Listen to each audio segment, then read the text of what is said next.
Hello everyone, my name is Kelsey Richens and I'm going to be talking to you today about gender equality in Pakistan. What is gender equality?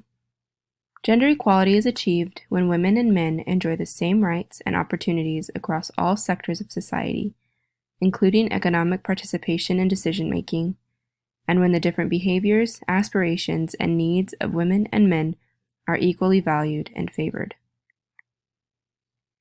Pakistan and other countries in the Middle East seem to be controversial when it comes to gender equality. Many have distorted views of Islam, and in turn view their women as less than man. Many abuse the trust others have in Islamic leaders to twist the words of the Holy Quran to fit their ideals. The women of Pakistan have been actively fighting those who view them as property and want to minimize their rights. Pakistan ranks the world's second worst country in terms of gender equality. In a UN Demographic and Health Survey report from 2013, 12% of women in Pakistan from age 18 to 49 are more at risk for child marriage, lack of education, healthcare, and employment. In this graphic, you can see that those from extremely poor households are the most at risk for child marriage, and these women and girls tend to have less than 6 years of education.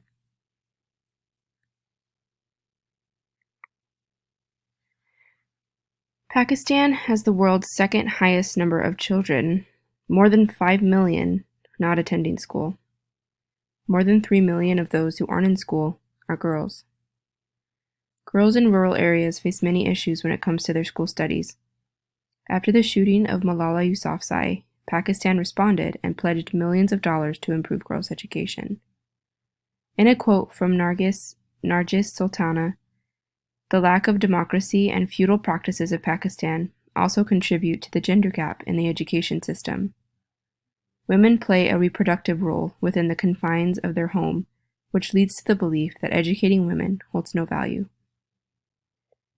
Although girls have the right to get an education legally, in many rural regions of Pakistan, girls are strongly discouraged from going to school and are discriminated against, as there are violent acts such as acid throwing, which many girls fall victim to for attending school.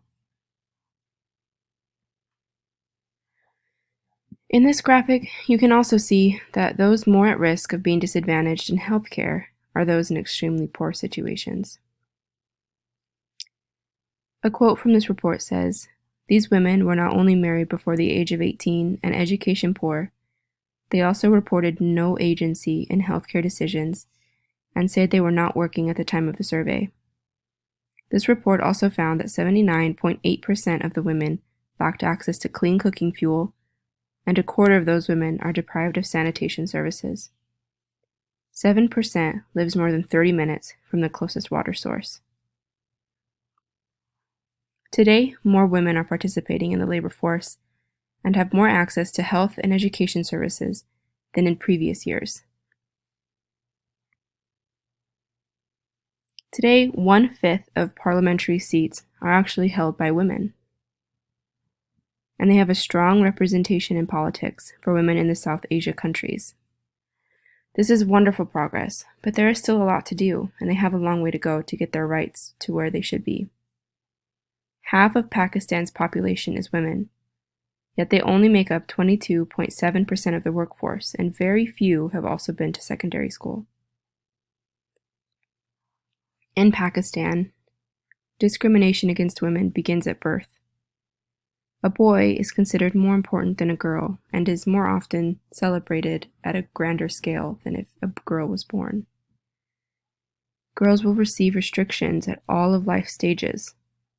Girls in Pakistan aren't able to make independent decisions in their lives, and that happens for most of their lives unless they are able to marry someone who believes in gender equality, much like the father of Malala Yousafzai. They are criticized for how they dress, yet the men are not confronted about how much they stare. A lot of women cannot leave their homes without permission, and they are stuck in a life of restrictions when their husbands can do as they please. In conclusion, Pakistan has made a lot of great progress when it comes to gender equality, but they are still very far behind, and more can be and needs to be done. Thank you.